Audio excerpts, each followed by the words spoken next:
How to fix Samsung USB connected disconnected problem.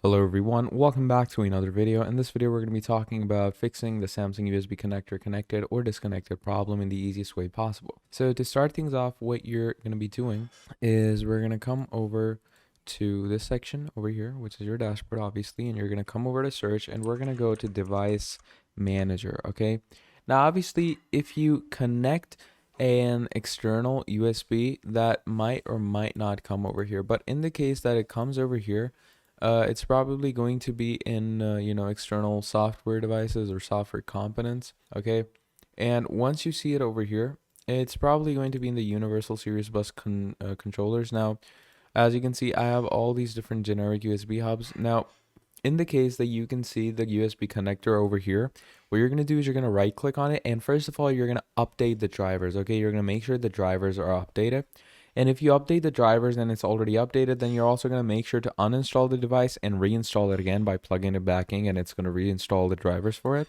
Now if all that still doesn't work, then the issue is that there's some hardware problem with your USB and you need to buy a new one or get the current one fixed. So yeah, those could be the uprising issues for your USB connector disconnecting. And yeah, that's how you're going to fix it. So that's about it. Thank you for watching, and I'll see all of you next time. Goodbye.